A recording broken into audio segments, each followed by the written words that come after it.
L'histoire du poney Galopino, partie 2. Comment devenir plus fort face aux épreuves de la vie. Dans cette vie, nous sommes tous, tôt ou tard, confrontés à des difficultés. Dans ces périodes difficiles, il y a des gens qui veulent nous aider, mais il y en a aussi qui profitent de notre vulnérabilité du moment pour nous enfoncer encore davantage. Ils nous critiquent, se moquent de nous, inventent même des rumeurs sur nous. Tout cela dans l'intention de nous nuire, de nous faire perdre espoir. Nous nous sentons alors pris dans un piège sans issue, comme dans l'histoire du poney Galopino. Dans la première partie de l'histoire de Galopino, nous avons vu dans quelles circonstances le poney est tombé dans une fosse. Pris au piège, il a été découvert par un jeune délinquant surnommé Caïd. Alors que le poney pensait que c'était pour le secourir, Caïd a fait part à ses camarades de son projet d'ensevelir la pauvre bête vivante. Après avoir menacé le jeune Manu, qui refusait de se prêter au jeu, Caïd a réussi à entraîner tous ses compagnons dans sa macabre entreprise. Voyons maintenant la suite de l'histoire. Les jeunes étaient en train de jeter la terre sur le poney. Au fur et à mesure qu'ils jetaient la terre, la fosse dans laquelle était la bête se remplissait. Le poney marchait d'un côté à l'autre de la fosse pour ne pas être recouvert de terre. Les jeunes gens continuaient à jeter de plus en plus de terre. Ils cherchaient non seulement à humilier la bête, mais aussi à lui faire mal. Entre-temps, la profondeur de la fosse diminuait. L'animal rusé refusait de se laisser enterrer. À chaque fois que le niveau de la terre montait, l'animal montait avec ses pattes sur la terre. Les enfants étaient profondément absorbés par leurs bêtises. Ils ne réalisaient pas que le poney utilisait les monticules de terre comme des marches pour se rapprocher progressivement de la sortie. Après un bon moment à se déplacer dans la fosse, le poney bondit de toutes ses forces et se retrouva à la surface. Il était maintenant face à ses bourreaux. Surpris par l'animal, ces derniers abandonnèrent leur pelle. Caïd fut le premier à prendre ses jambes à son cou en se dirigeant vers le village. Le poney fonça sur lui. Ses acolytes lui emboîtèrent le pas. Caïd courait le plus vite qu'il pouvait. Le poney se rapprochait. Tout d'un coup, Caïd sentit des dents qui lui mordaient le postérieur. Il se retrouva au sol entre les pattes de Galopino. Ses cris retentissaient dans tout le village. Alertés, les habitants accoururent pour voir ce qui se passait.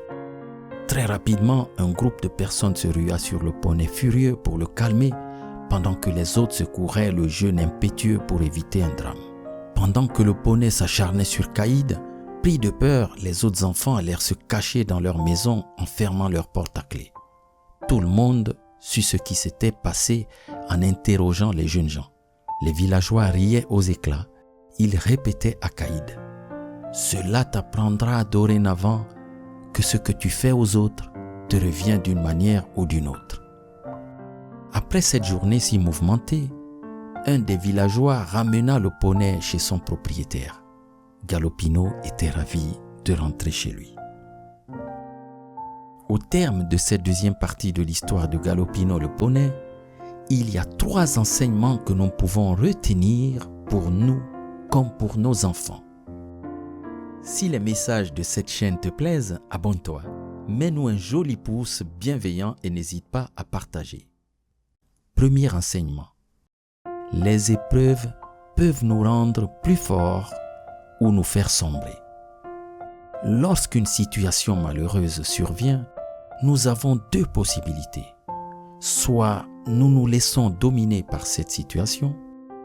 Dans ce cas, on se positionne en pauvre victime malheureuse et on offre à nos détracteurs le plaisir de nous détruire avec leur méchanceté. Soit nous nous servons de la situation difficile pour devenir plus forts.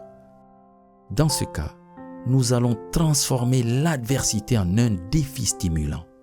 Nous allons même en faire un tremplin pour nous en sortir et aller de l'avant.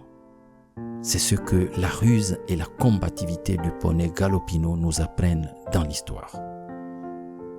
Deuxième enseignement. Toute action que nous posons produit une conséquence qui peut être bonne ou mauvaise. Si on profite de la vulnérabilité de quelqu'un pour lui faire du mal, consciemment ou inconsciemment, nous sommes en train d'établir une règle dont nous serons une victime un jour dans notre vie. Autrement dit, le mal que nous faisons nous revient tôt ou tard. Ce n'est qu'une question de temps. Ainsi, réfléchissez bien avant de faire quelque mal que ce soit et à qui que ce soit. C'est ce qui s'est passé pour Caïd. Troisième enseignement. L'extérieur est le reflet de notre intérieur. Une personne heureuse et bien dans sa tête ne ressent ni le besoin de faire le mal, ni l'envie de nuire aux autres. Les agissements et l'apparence physique de Caïd montrent que c'est un enfant négligé par ses parents et qu'il manque d'amour et d'attention. Il est en colère contre le monde. Si un jour tu es confronté à une personne comme Caïd, ne développe ni haine ni peur à son égard. Au contraire, il a besoin de compassion et d'aide. Pour terminer, souviens-toi de cette édifiante phrase de Gandhi. Si vous vivez un moment difficile, ne blâmez pas la vie.